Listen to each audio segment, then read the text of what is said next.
Man overboard, starboard side. Man overboard, man overboard. Man overboard, starboard side. Man overboard, man overboard. Master, man overboard, starboard side.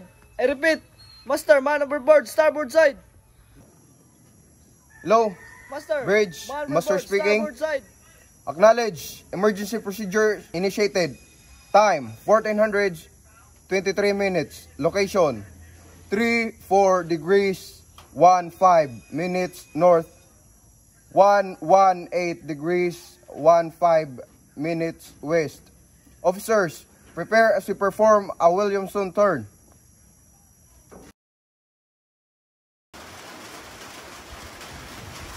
Man overboard located. Rescue commencing. OS, keep your eyes locked on the man as rescue boat is approaching. Okay, Captain. Noted. Captain, man overboard secured.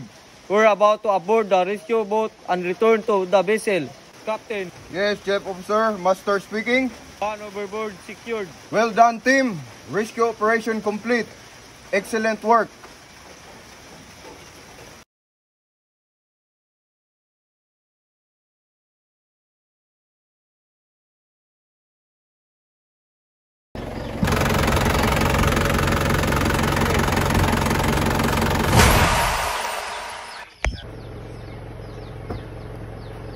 Captain, we have a complete engine failure. We're losing power rapidly. The storm is worsening. Bridge, Master speaking. Captain, we have a complete engine failure. Acknowledge. Third, send a distress call to any vessel near in our position and contact the closest Coast Guard station immediately. Prepare for emergency procedure. Now.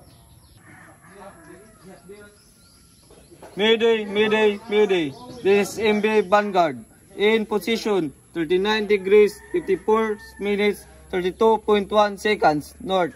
75 degrees 12 minutes 45.8 seconds west. Experiencing catastrophic engine failure in severe storm condition. Requesting immediately assistance. This is Banwa Coast Guard Station. Receiving your distress call. We're moving for assistance in securing motor vessel Vanguard. Yes, hello, Coast Guard Station.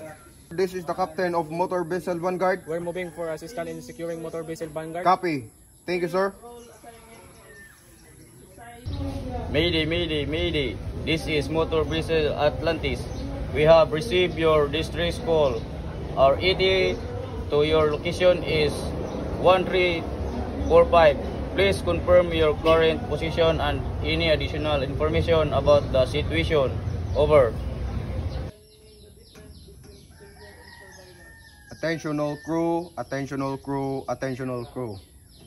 Everything will be okay. The Coast Guard Station of Banwa have already responded. Everything will be okay. Let's keep working together. Be ready.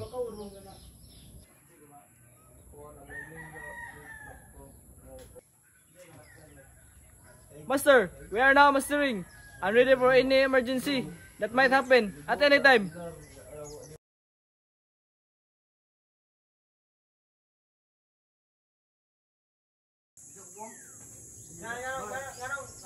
What a sunny day. Everything is fine.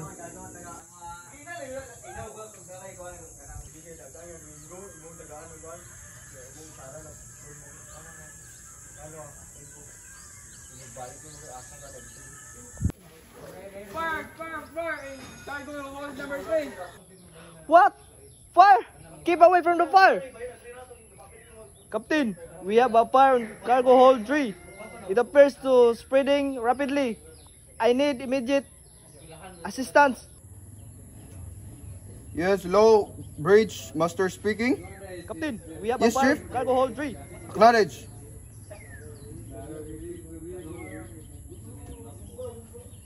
Attention all hands, attention all hands, attention all hands. Fire alarm detected on cargo hold 3. Fire team, proceed immediately to the master station. Move.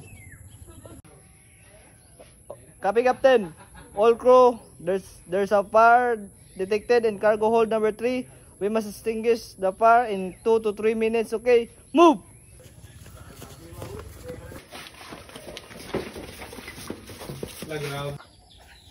Mustering, 1, 2, 3. 4, force the sir. Team, prepare to distinguish the fire. Move! Open the valve. With the bulb. Open the valve. Open the valve. Opening the valve. Start the pump. Start the pump. Start the pump. Start the Starting, pump. starting the valve. Pressure is coming. Pressure is coming. Pressure is coming. Pressure is coming. Prepare to attack the fire. Ready. Move. Hold position.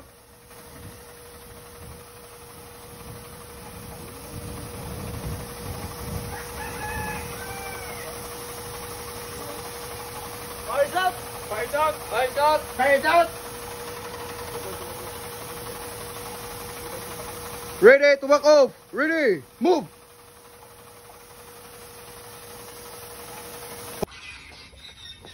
Hold position. Hose down. Mustering, 1, 2, 3. 4, force the sir. Captain, fire is out and everything is okay. No bridge, Mr. Speaking. Captain, fire is out. Thank God, Chief. and Thank everything you. is okay. Good job, team. Everything is fine. Thank you.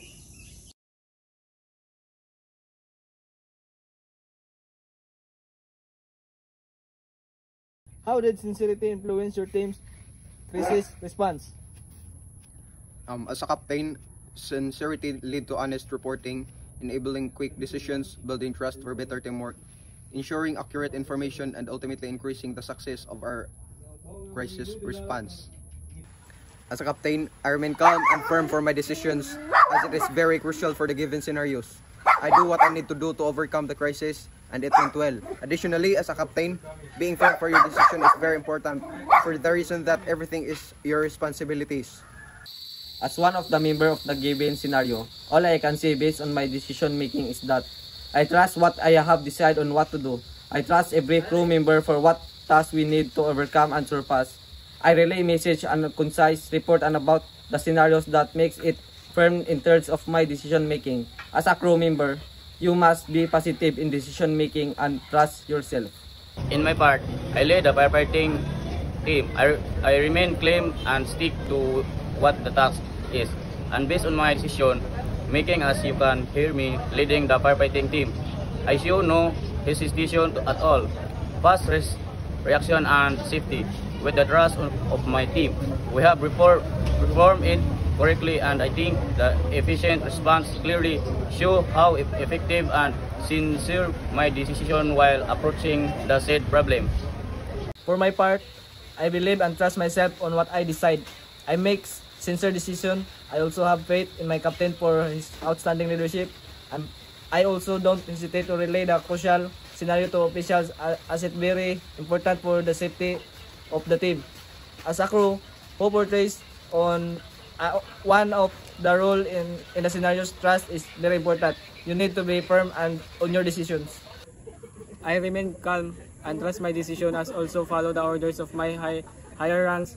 I don't need to panic because everything will be fine as long as everything will work together. Panic would lead to success, so I stay positive.